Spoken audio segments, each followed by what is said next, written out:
Friends, स्वागत है आपका माय यूट्यूब चैनल फ्यूचर्स में। और आशा करता हूँ सभी बहुत अच्छे होंगे और सभी स्वस्थ हों। अब तक हमारी वीडियो पर जो आप लोगों की तरफ से जो प्यार मिल रहा है आजकल, वो बहुत ही सराहनीय है। आपका बहुत बहुत धन्यवाद। आप हमारे चैनल से जुड़े, हम नई जानकारियों के साथ आपके सामने प्रस्तुत होते हैं, उसके लिए आपका बहुत बहुत आभार। और हम आशा करते हैं कि आप जितना अच्छा हमें रेस्पॉन्स देंगे, हम उतनी मेहनत और अच्छे से अगली वीडियो के लिए करेंगे। आज का हमारा जो टॉपिक रहेगा वो ये रहेगा कि अब तक जितने भी साल हमारे आ रहे हैं पीछे से, जब से भारत विकासशील देश या आजाद देश हुआ है, उसके बाद से ये जो 2025 है या आने वाले साल हैं, वो खतरनाक क्यों होने वाले हैं। और ये साल भी और सालों की अपेक्षा या और ईयर्स की अपेक्षा बहुत ज़्यादा खतरनाक होने वाला है। उसका मेन कारण क्या है, अब इस टॉपिक पर हम बात करेंगे। हम शुरुआती दौर में अगर जो हम बात करते हैं पिछले दशकों की, तो पिछले दशकों में या पिछले ईयर्स में आपने देखा होगा कि इस समय पर जो मौसम है, क्लाइमेट है, वो काफ़ी क्या हो चुका है, चेंजेस हो चुका है। अब ये कोई एक दिन की बात नहीं हो सकती कि हाँ पिछली बार आपने बहुत सारे पेड़ काट दिए या पिछली बार आपने देश में सफाई नहीं की और आज इसका क्या मिल रहा है, देखने को प्रभाव देखने को मिल रहा है। ऐसा नहीं है, क्योंकि कोई भी चीज एक दिन में तो घटना में घटित होने वाली है नहीं। ये आप भी जानते हैं कि बहुत लंबे दशक के बाद ये प्रकृति में चेंजेस आते हैं। उसके लिए मैं थोड़ा सा प्रकृति के इतिहास पर पहले बात करना चाहूंगा, ताकि आने वाली जो टॉपिकें हैं वे आपके बहुत अच्छे से क्लियर हो सके। जैसे हम बात करते हैं पिछले बहुत प्राचीन दशकों की, या बहुत एक फिलोसफिकल इरा भारत में रहा है। आज के समय में तो बहुत कम फिलोसफिकल नॉलेज का विकास हो पा रहा है, क्योंकि जो फिलोसफिकल नॉलेज का विकास हो चुका है वो कोई मामूली नहीं है। इतनी हाई स्पॉन्टेनिटी थॉट के साथ आज की जनरेशन नहीं हो सकती। इतनी हाई स्पॉन्टेनिटी थॉट के साथ वेद्स वगैरह या प्राचीन दर्शन लिखा गया है कि उससे आगे आज की जनरेशन सोच ही नहीं पा रही।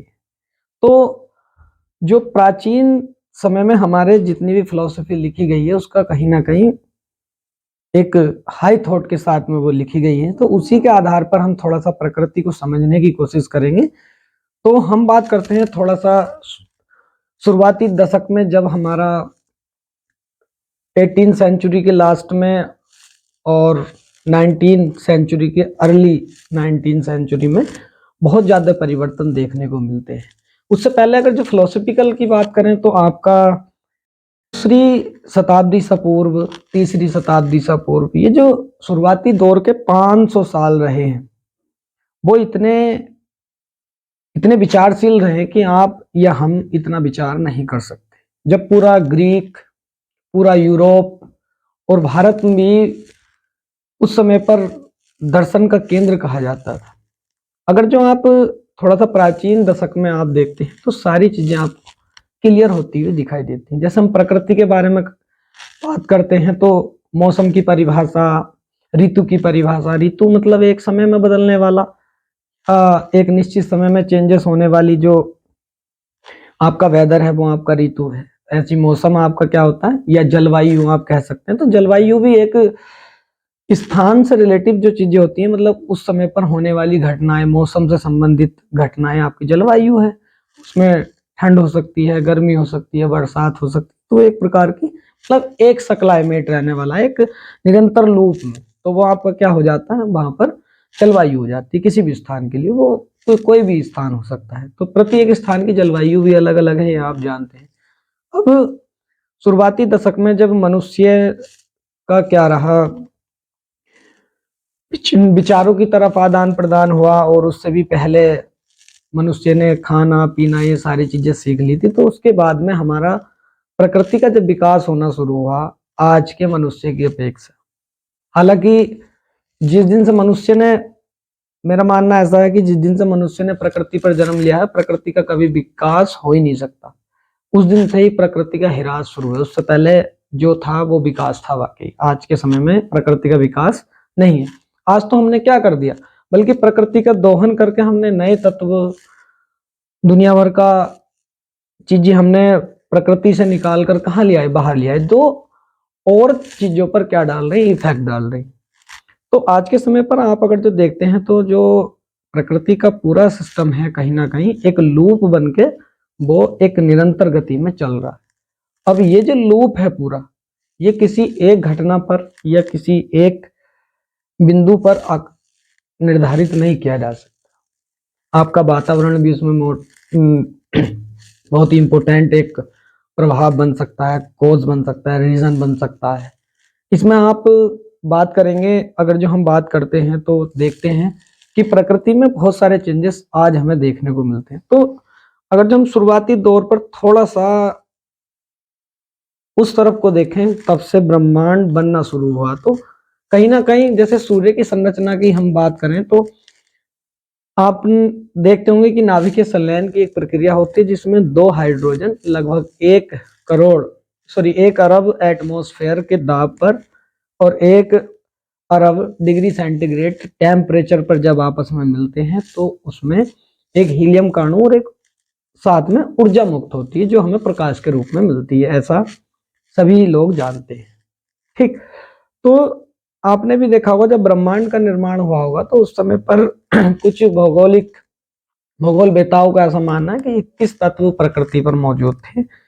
उसके बाद से सारा जो ब्रह्मांड का निर्माण हुआ वो हुआ। यानी कि हम थोड़ी सी बात इसलिए गहराई की इस वजह से कर रहे हैं क्योंकि जब 2 तत्व मिले, मान लो हाइड्रोजन एक तत्व हो गया और उससे मिलकर आपका बनता है हीलियम का अणु और ऊर्जा बनती है। यानी कि अब हमारे पास 2 चीजें होगी। पहले एक हमारे पास क्या था, सिर्फ और सिर्फ हाइड्रोजन थी। अब हमारे पास ऊर्जा है और हीलियम का अणु और प्लस हाइड्रोजन हमारे पास पहले से है। तो अब 3-4 चीजें होगी। तो इस प्रकार से लगभग जब से गलत बैठे जब से प्रकृति का निर्माण हुआ या ब्रह्मांड का निर्माण हुआ तो उसमें कहीं ना कहीं आप देख रहे होंगे कि 2 चीजें थी, 3 हो गई, 4 हो गई। इस प्रकार से नए नए तत्वों का निर्माण होता चला गया। तो जब से ब्रह्मांड का निर्माण माना जाता है, यानी कि बिग बैंग सिद्धांत की जो घटना मानी जाती है, उस समय पर 21 तत्व मौजूद थे हमारे यूनिवर्स में। और आज अगर जो आप देखते हैं तो लगभग 118 तत्व आपके ज्ञात हैं केमिस्ट्री के हिसाब से, और बहुत सारे रासायनिक तत्व ऐसे हैं जो जिनको आप सिंगल नहीं कह सकते, वो एक कॉम्प्लिकेटिव रिएक्शन है। अब कुछ कार्बनिक हैं, कुछ अकार्बनिक हैं, तो इस प्रकार से बहुत सारे रसायन आपके पास हैं। कुछ तत्वों के समस्थानिक हैं, संभारिक हैं, तो इस प्रकार से कई सारे चीजें हैं। जबकि जब प्रकृति का निर्माण हुआ तो 21 तत्व थे। तो कहीं ना कहीं एटमॉस्फेयर या स्थिति परिवर्तन की जो स्थिति है वो उसके साथ में काउंट होती आ रही है। इसी वजह से इतने सारे परिवर्तन देखने मिलते हैं। तो अब से पिछले सालों में जितने भी परिवर्तन हुए हैं वो कहीं ना कहीं मौसम, हमारा वातावरण हो सकता है, ताप हो सकता है, दाब हो सकता है, बहुत सारी चीजें होती हैं। तो उसके आधार पर प्रकृति एक नया रूप लेती चली जाती है। और उसी के आधार पर जो हमारा 2025 आपने देखा भी होगा, 2024 में भारत के बहुत सारे क्षेत्रों में टेम्परेचर का जो बढ़ने का क्रम है वो बहुत काफी रहा। जैसे राजस्थान के कुछ क्षेत्रों में पर 55 डिग्री सेंटीग्रेड के आसपास टेम्परेचर रहा। और भी बहुत सारे ऐसे राज्य हैं जहां पर, गुजरात है, और भी राज्य कई सारे ऐसे हैं जहां पर डेजर्ट वाला भाग है, वहां पर टेम्परेचर बहुत ज्यादा बढ़ा और कहीं पर बहुत ज्यादा गिरा भी है। तो अगर जो एक औसत टेम्परेचर की हम बात देखें तो प्रति 1 साल 1.5 डिग्री सेंटीग्रेड टेम्परेचर आपका बढ़ रहा है। उसी के आधार पर जब टेम्परेचर बढ़ेगा तो चीजें क्या होंगी, चेंजेस होंगी। उसके आधार पर हमारी, अगर जो आप औद्योगिकरण की, इंडस्ट्रियलिज्म को अगर जो आप देखें तो ये थोड़ा सा औद्योगिकवाद भी इतना बढ़ रहा है ताकि, तो उससे आपका ग्रीन हाउस प्रभाव पर बहुत ज्यादा प्रभाव पड़ रहा है। इससे आपका ग्लोबल वार्मिंग और जो हम वेस्टेज इतना वेस्ट कर रहे हैं, जो कूड़ा करकट पॉलिथीन वगैरह हैं, ये सारी चीजें हम इतना वेस्ट कर रहे हैं जो कि हमारा ग्लोबल वार्मिंग में काउंट हो रही है। यानी कि प्रकृति के निर्माण में ग्लोबल वार्मिंग की स्थिति भी 2025 में बढ़ चुकी है और औसत टेम्परेचर भी हमारा जो ग्लोबल वार्मिंग में काउंट होता है वो भी बढ़ चुका है। और प्रकृति का दोहन करते करते हम चीजों को इतना गहराई में ले गए हैं कि हमने प्रकृति में विशेष प्रकार के जो चीजें उत्पन्न होनी थी या जो प्रकृति के खुद के क्या थे, खुद के परिवर्तन थे, उनको भी हमने क्या करा है, बाधित करने की कोशिश की है। चाहे वो वर्षा हो, वर्षा का जो क्रम है वो भी बाधित हो रहा है, ऋतुओं में परिवर्तन देखने को मिल रहा है, टेम्परेचर में परिवर्तन देखने को मिल रहा है। और आज की जनरेशन के हिसाब से अगर जो देखें तो बहुत सारी नई नई बीमारियां, नए नए वायरस से आपका सामना हो रहा है। तो ये सारी चीजें कहीं ना कहीं एक लूप बना कर क्या कर रही है, कार्य कर रही है। लूप का मतलब होता है एक विशेष प्रकार की एल्गोरिथम इसमें कार्य करती है। जो मैथ के स्टूडेंट हैं वो जानते होंगे कि एक किसी भी प्रकार की एल्गोरिथम में एक विशेष प्रकार का लॉजिक होता है। चाहे वो कोई सीरीज बन रही हो, एक एग्जाम्पल के तौर पर हम बात करते हैं तो आपने देखा होगा कि सीरीज में भी एक विशेष प्रकार का क्या दिखता है, क्रम दिखता है। अब वो सीरीज किसी भी प्रकार की हो सकती है, या तो पहले घटा फिर बढ़ा, पहले घटा फिर बढ़ा, या पहले घटा फिर बढ़ा बढ़ा बढ़ा। इस प्रकार से एक विशेष प्रकार की एल्गोरिथम उसमें क्या कर रही है, कार्य कर रही है।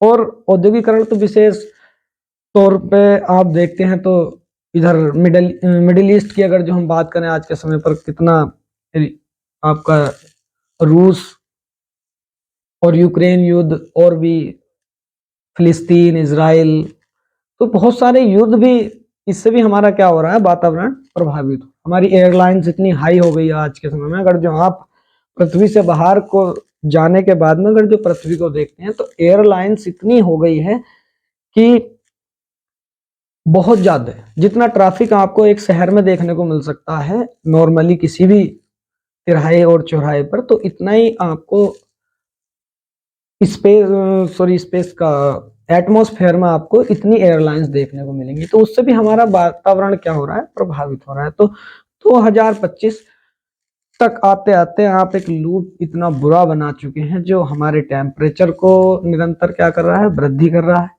हमारे जो औद्योगिकरण है उसकी तरफ जनता इतनी चली गई है बहुत ज्यादा, और हमारा जो सोशल मीडिया है वो इतना अग्रसर हो गया आज के समय में बहुत ज्यादा। तो उसके आधार पर भी एक एल्गोरिथम कार्य करती है। अब व्यक्ति प्राकृतिक संसाधनों को छोड़कर आपका आर्टिफिशियल रिसोर्सेस की तरफ ज्यादा क्या हो रहा है, अग्रसर हो रहा है। तो अब आर्टिफिशियल रिसोर्सेस के बारे में अगर जो आप देखते हैं तो वो प्रकृति पर सबसे ज्यादा प्रभाव डालते हैं नेचुरल रिसोर्सेस की अपेक्षा। तो आर्टिफिशियल जो हमारे रिसोर्सेज हैं वो ज्यादा प्रभावशाली हो रहे हैं। तो इस साल में आप देखेंगे कि 2025 से और आगे जितने भी ईयर्स आएंगे तो उसमें ग्लोबल वार्मिंग का स्तर आपको बढ़ता हुआ दिखाई देगा। टेम्परेचर, ठंड का माहौल, आप देखेंगे कि 2026 की अपेक्षा 2025 में ठंड आपको ज्यादा महसूस होगी, और 2025 की अपेक्षा 2024 में ठंड का जो स्तर है वो ज्यादा दिखाई देगा, ऐसी उससे पहले का। तो प्रकृति में जो निरंतर परिवर्तन हो रहे थे उनको भी हमने क्या कर दिया, बाधित कर दिया। यानी कि या तो वो घट रहे हैं या फिर वो बढ़ रहे हैं।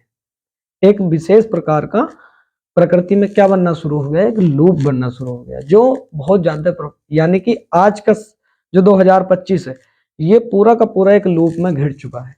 चाहे वो सोशल मीडिया का दौर हो, सोशल मीडिया में भी आप देखते हैं जो आज की जनरेशन है, आप देखते हैं आपका चाहे सोशल मीडिया हो, फेसबुक हो, इंस्टाग्राम हो, यूट्यूब हो, तो हम जब उनको चेक करते हैं तो एक विशेष प्रकार की एल्गोरिथम उसमें भी कार्य करती है।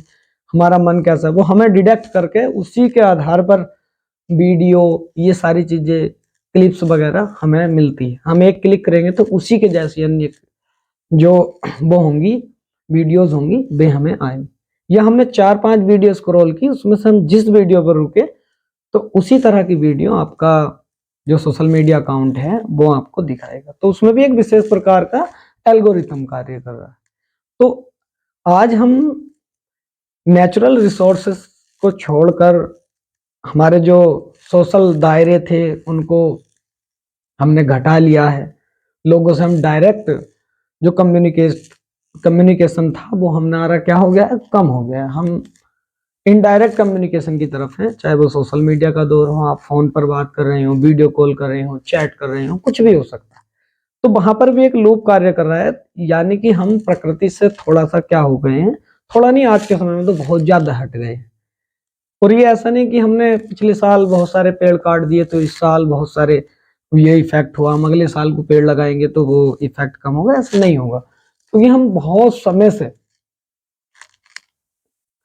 जब से देश में ज्यादातर विकास शुरू हुआ है, अगर जो आप देखें तो आजाद भारत के बाद से हमारा देश ज्यादा विकासशील रहा है। उसके बाद में सन 2000 के आसपास आते आते, जैसे 21st सेंचुरी में हमने एंट्री की, तो तब से हम ज्यादा विकासशील हैं।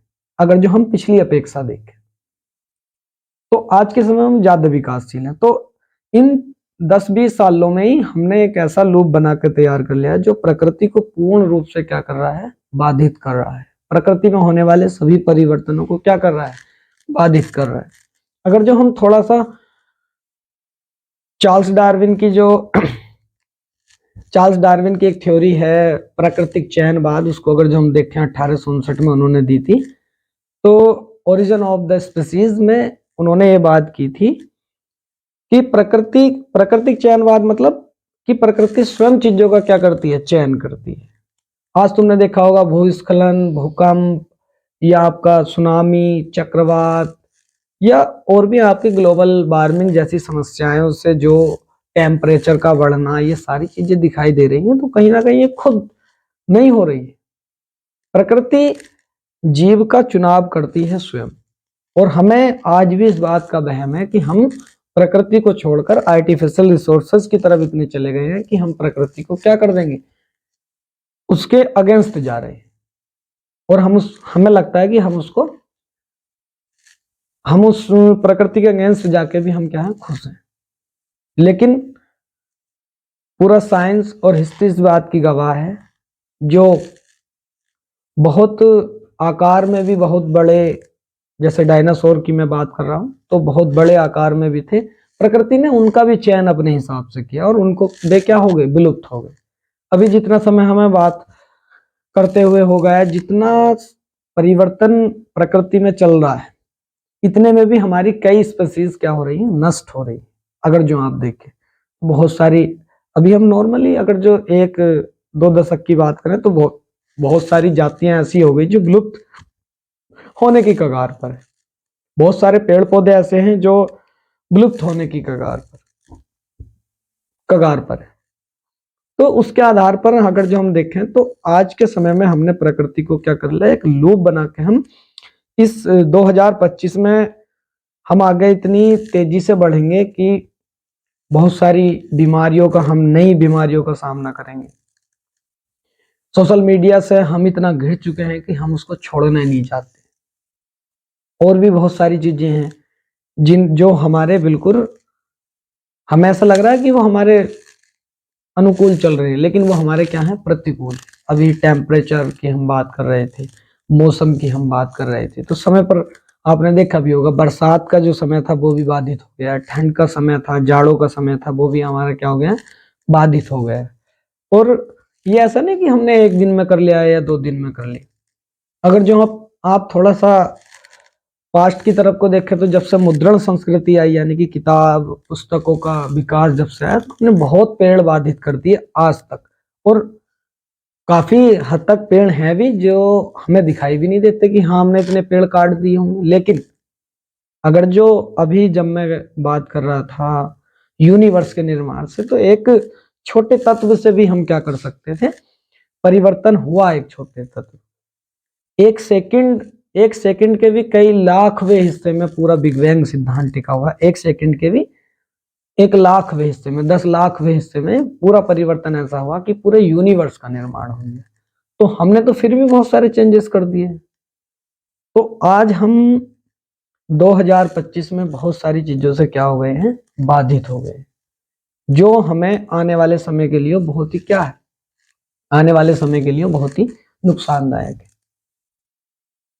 अब थोड़ा सा हम प्रकृति का और सूक्ष्म अध्ययन देखें तो हम थोड़ा सा केमिस्ट्री की तरफ देखते हैं तो हम अगर जो दर्शन की बात करें तो महर्षि कणाद को हम ले लेते हैं। उन्होंने एक वैशेषिक दर्शन लिखा और उन्होंने बताया था किसी भी तत्व को इतना तोड़ा जाए कि उसके जो लास्ट पार्टिकल हैं वो नॉर्मल आंखों से देखना क्या हो जाए, असंभव हो जाए। तो उसको उनको उस पार्टिकल्स को क्या नाम दिया था, महर्षि कणाद ने परमाणु का नाम दिया। और उसी के आधार पर हमारा जो मॉडर्न साइंस है वो भी कार्य करता है। आज हमने मॉडर्न साइंस में इतनी तरक्की कर ली है कि हम कुछ नहीं कर पा रहे, सिर्फ हम क्या कर रहे हैं, पदार्थ की अवस्थाओं को समझने का प्रयत्न कर रहे हैं, बाकी कुछ नहीं। पदार्थ के चेंजेस, पदार्थ की अवस्थाएं आप देख रहे होंगे कि प्रकृति में जो पदार्थ हैं उन्हीं का आप क्या कर रहे हैं, चेंज। आपने बहुत सारी अभी माइक्रो बर्ड में आप हैं, माइक्रो रोबोट, तो ये सारे क्या है, ये सारा प्रकृति से निकला हुआ ही तो तत्व है। तो हम तत्व की अवस्था को समझने की कोशिश कर रहे हैं, हमने बहुत बारीकी में चले गए।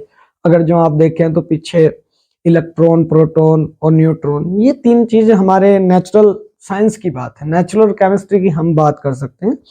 यानी कि आपका जो मॉलिक्यूल्स है उसको तीन भागों में, इलेक्ट्रॉन, न्यूट्रॉन और प्रोटॉन में तोड़ लिया गया है। लेकिन अगर जो आप अब देखें, जब से क्वांटम थ्योरी ने जन्म लिया है साइंस में, तो तब से आप अगर जो देखेंगे तो उसके बाद में भी, जैसे हिग्स बोसान ने आपका गॉड पार्टिकल्स का नाम दिया बोसान कणों को, तो इस तरह से मैंने पहली वीडियो में भी ये बात समझाई थी, बोसान कणों से रिलेटिव है। तो अगर हम क्वांटम सिद्धांत को थोड़ा सा देखें तो उन्होंने भी इलेक्ट्रॉन, प्रोटॉन को और भी बारीकी में तोड़ने की कोशिश की और उन्होंने बताया कि इसमें ग्लूऑन, आपका पॉजिट्रॉन जैसे और भी क्या है हमारे, यानी कि एक वेव्स के उसमें है। तो प्रकृति का जो निर्माण है वहां से हुआ है जहां प्रत्येक चीज ठोस अवस्था में नहीं बल्कि तरंग की अवस्था में थी, वेव लेंथ में। तो वहां से इतने सारे पदार्थ जो आप देख रहे हैं वो सारा, अब उसको आप क्या मान लेते हैं, फिजिक्स की भाषा में उसे डार्क मैटर कह देते हैं, जिससे सारी चीजें निकल के आ रही। तो इतनी बारीकी में आप अगर जो देखते हैं तो प्रकृति का इतना परिवर्तन देखने को आपको मिलता है। तो हम जो परिवर्तन कर रहे हैं वो तो ऐसा है कि जिसको नॉर्मल आंखों से देखा जा सकता है, जैसे पेड़ों की कटाई होगी और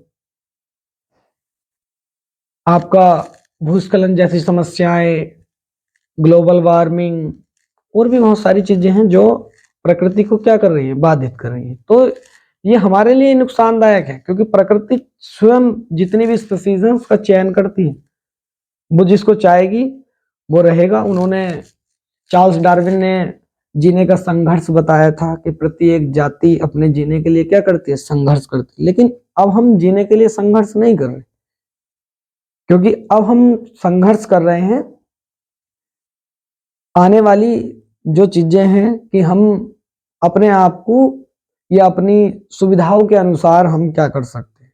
जीने के लिए तो हमारे पास में बहुत सारी चीजें हैं, मेडिकल साइंस इतना आगे पहुंच चुका है, हमारे पास परिवहन तंत्र बहुत ही स्ट्रॉन्ग है, आना जाना सारी चीजें बहुत ही हमारे पास स्ट्रॉन्ग है। तो जीने का संघर्ष तो खत्म हो गया। अब तो हम जिस राह पे चल रहे हैं वो इतनी, हम विकास जिसका नाम दे रहे हैं कि हम अपनी जनरेशन का विकास करें, तो वो विकास नहीं है, हम कहीं ना कहीं उसके अगेंस्ट कार्य कर रहे हैं। क्योंकि एक ही जगह पर पाए जाने वाले विभिन्न प्रकार के जीव इस बात को बताते हैं कि, और एक ही जगह पर एक से वातावरण में एक ही प्रजाति की दो नस्लें पाए जाना, ये भी अपने आप में क्या, प्राकृतिक चयन का या प्राकृतिक चयनवाद का या प्राकृतिक वर्णवाद का क्या करती है, एग्जाम्पल है अपने आप में, जो चार्ल्स डार्विन ने बताया था।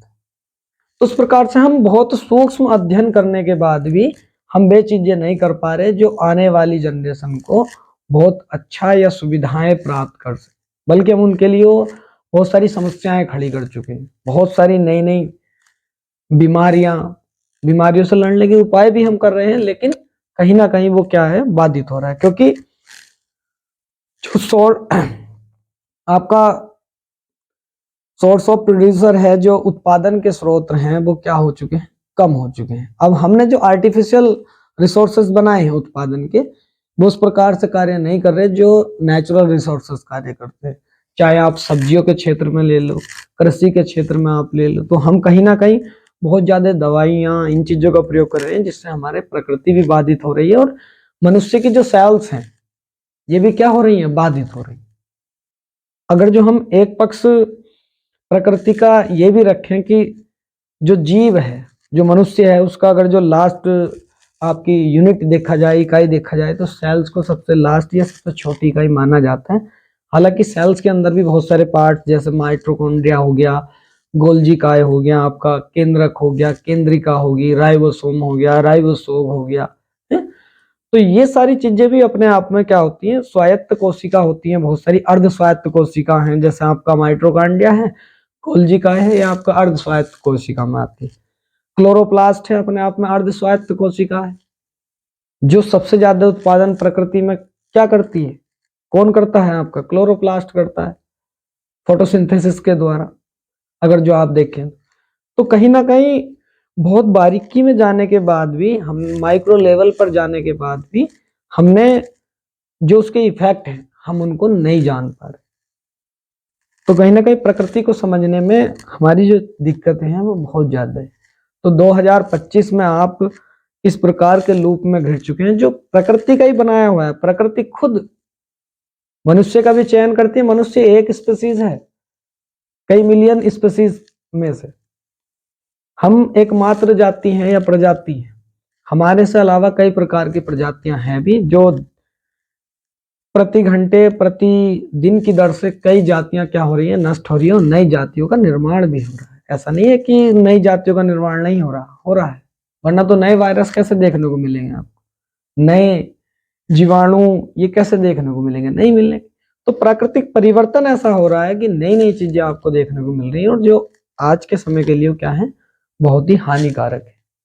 तो उसके लिए बहुत ही जागरूक होने की जरूरत है। आशा करता हूं सभी